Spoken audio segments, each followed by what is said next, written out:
Chapter 16 Solution Bigman said, his high voice firm. "Don't let's draw any quick conclusions now. It may sound as if the Space Ranger's trapped me, but he hasn't said so yet." They watched him.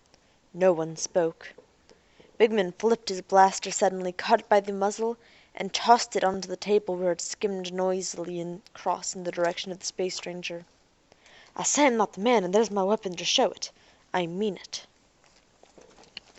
The Space Ranger's smoke-obscured fingers reached for it. "I also say you're not the man," he said, and the blaster skimmed back to Bigman. Bigman pounced upon it, shoved it back in his holster, and sat down once more. "Now suppose you keep on talking, Space Ranger." The Space Ranger said, "It might have been Bigman, but there are many reasons why it could not have been. In the first place, the anonymity between Bigman and Hens arose long before Williams appeared on the scene." Dr. Silvers protested. "But look here, if the leader was pretending to be on the outs of Hens, it might not have been just for William's sake. It might have been a long-standing scheme." The Space Ranger said, "Your point is well taken, Dr. Silvers. But consider this.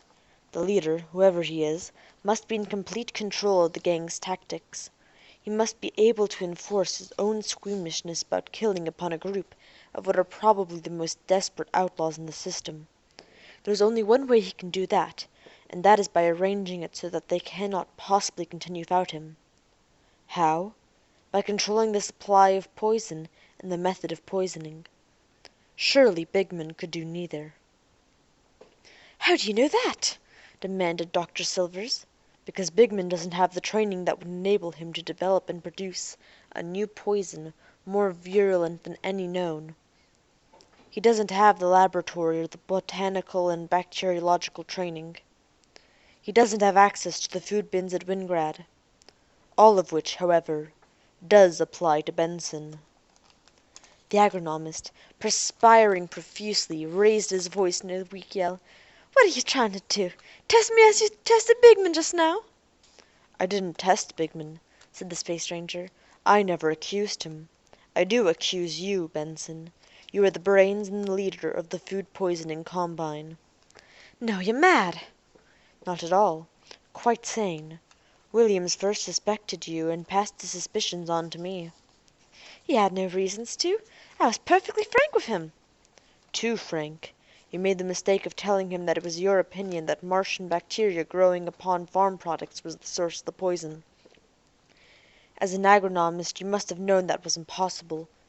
Martian life is not protein in nature, and could no more feed on earth plants than we could feed on rocks. So you told a deliberate lie, and that made everything else about you suspect. It made Williams wonder if perhaps you had made yourself an extract of Martian bacteria. The extract would be poisonous, don't you think so?" Benson cried wildly. "But how could I possibly spread the poison? You don't make sense." "You had access to Machian farm shipments. After the first few poisonings you could arrange to obtain samples from storage bin at the cities. You told Williams how you carefully took samples from different bins, from different levels of a single bin. You told him how you used the harpoon-like affair you invented yourself." "But what is wrong with that?" "A good deal. Last night I obtained keys from Hens. I used them to get into the one place in the farm dome which is consistently kept locked. Your laboratory. There I found this." He held the small metal object up to the light. Dr. Silver said, "What is it, spaceman?" "It is Benson's sample taker. It fits at the end of his food harpoon. Observe how it works." The Space Ranger adjusted a small knob at one end. "Firing the harpoon," he said, "trips this safety catch. So, now watch." There was the faint buzzing noise. It ended after 5 seconds, and the fore end of the sampler gaped open, remaining so for a second, then closed. "That's the way it's supposed to work!" cried Benson. "I made no secret of it." "No, you didn't," said the Space Ranger sternly. "You and Hens have been quarreling for days over Williams.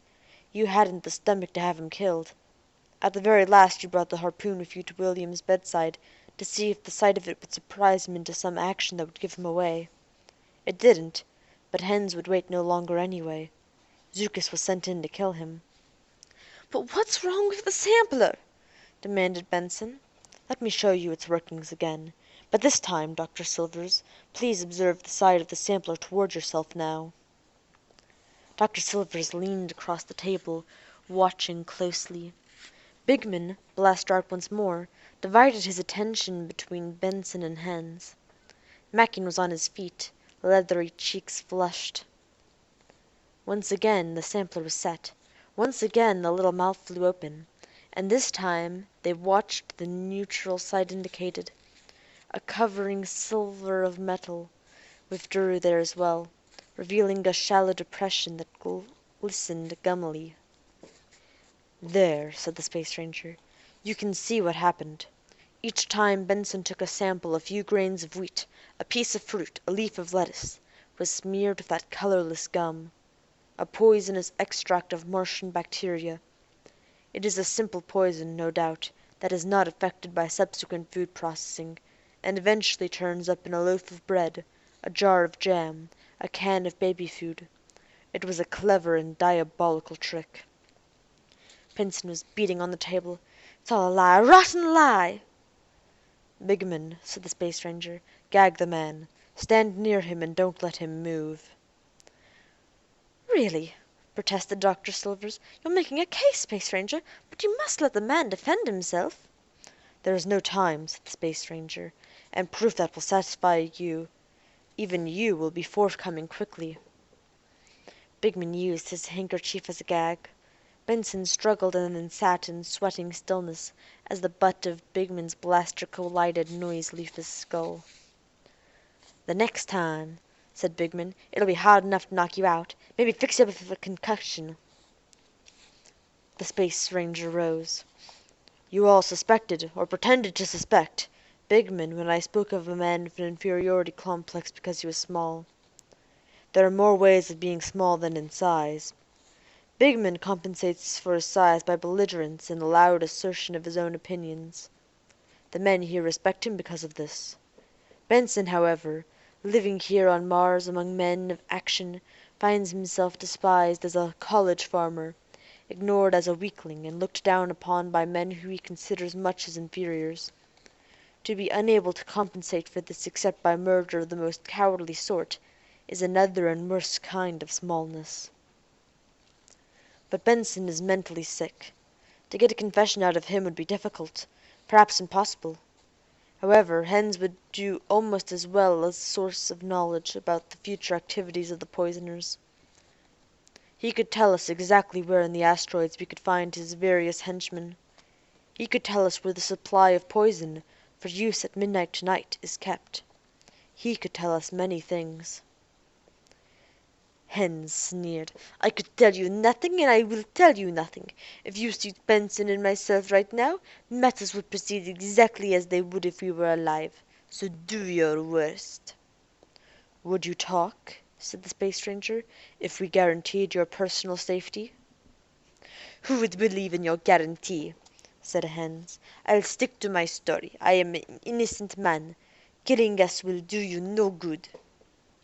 "You realize that if you refuse to talk, millions of men, women, and children may die?" Hens shrugged.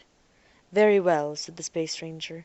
"I have been told something about the effects of the Martian poison Benson has developed. Once in the stomach, absorption is very quick. The nerves to the chest muscle are paralyzed. The victim can't breathe.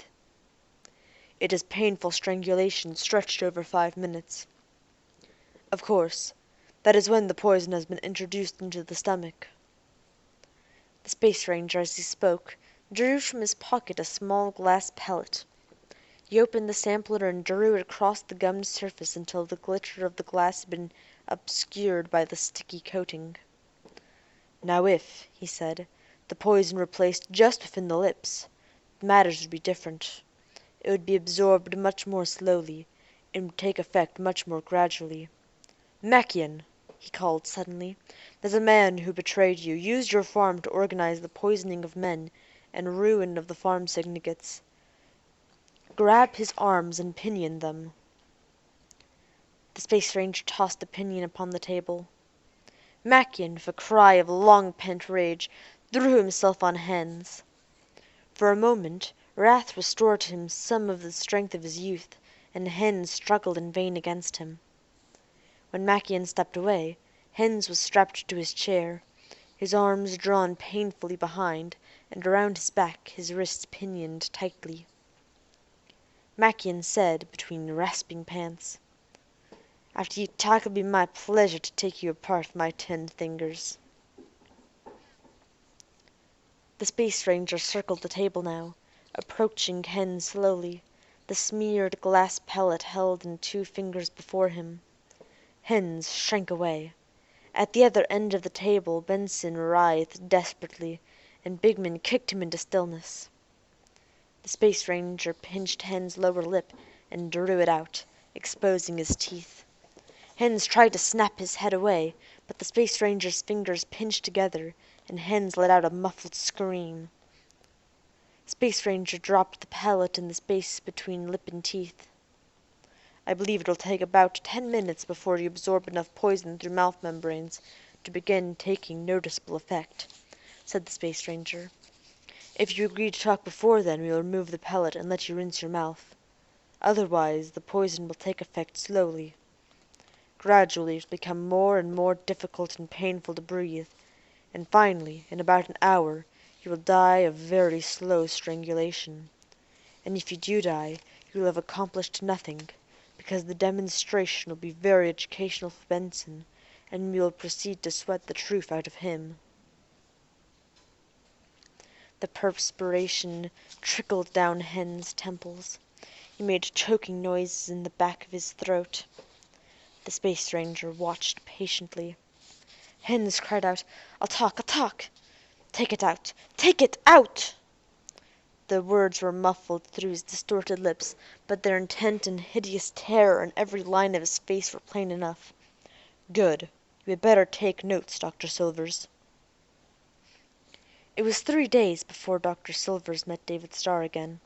He had had little sleep in that interval, and he was tired, but not too tired to greet David gladly. Bigman, who had not left Silvers in all that interval, was equally effusive in his greetings. "It worked," said Silvers. "You've heard about it, I'm sure. It worked unbelievably well." "I know," said David, smiling. "The Space Ranger told me all about it." "Then you've seen him since?" "Only for a moment or two. He disappeared almost immediately afterward. I mentioned in my report I had to, of course, but it certainly made me feel foolish. In any case, I have Bigman here and old Makian as witnesses." "And myself," said David. "Yes, of course. Well, it's all over. We've located the poison stores and cleaned out the asteroids. There'll be 24 men up for life sentences, and Benson's work will actually be beneficial in the end. His experiments on Martian life were, in their own way, revolutionary. It's possible a whole new series of antibiotics may be the final results of his attempts to poison Earth into submission. If the poor fool had attempted at scientific eminence, he would have ended a great man. Thank Hens's confession for stopping him." David said, "That confession was carefully planned for. The Space Ranger had been working on him since the night before." "Oh, well, I doubt that any human could have withstood the danger of poisoning that Hens was subject to. In fact, what would have happened if Hens had been really innocent? The chance the Space Ranger took was a big one." "Not really. There was no poison involved. Benson knew that. Do you suppose Benson would have left his sampler in his laboratory smeared with poison as evidence against himself? Do you suppose he kept any poison where he might be found by accident?" "But the poison on the pellet?" "Was simple gelatin, unflavored. Benson would have known it would be something like that. That's why the Space Ranger did not try to get a confession out of him. That's why he had him gagged, to prevent a warning. Hens might have figured it out for himself if he hadn't been in blind panic." "Well, I'll be tossed out into space," said Dr. Silvers blankly. He was still rubbing his chin when he finally made his excuses and went off to bed. David turned to Bigman. "And what will you be doing now, Bigman?" Bigman said, Dr. Silva's offered me a permanent job with the council, but I don't think I'll take it." "Why not?" "Well, I'll tell you, Mr. Starr. I sort of figure on going with you, wherever you happen to be going after this." "I'm just going to Earth," said David. They were alone, yet Bigman looked cautiously over his shoulder before he spoke. "It seems to me you'll be going lots of places besides Earth, Space Ranger." "What?" "Sure, I knew that when you first saw you come in with all that light and smoke. That's why I didn't take you serious when it looked as if you were accusing me of being the poisoner." His face was broken out in a giant grin. "Do you know what you're talking about?" "I sure do. I couldn't see your face or the details of your costumes, but you were wearing hip boots and you were the right height and build." "Coincidence." "Maybe. I couldn't see the design on the hip boots, but I made a little of 'em. The colors, for instance. And you're the only farm boy I ever heard of that was willing to wear simple black and white." David Starr threw his head back and laughed. "You win. Do you really want to join forces with me?" "I'd be proud to," said Bigman. David held out his hand and the two shook. "Together then," said David, "wherever we go." And thus ends the 16th chapter and the finale of the first book. The next chapter will come out on Saturday. Next Saturday, because I'm going to go to the second David Starr book. And after that, I would like you guys to comment if you'd like me to go to the third David Starr book after this, or if you want me to go back to the Derek and Ariel series once I finish the second book. And I'm asking this now, that way I can order it and have it ready by the time I finish the second book. Alright. Thank you, and everyone have a good day. Bye!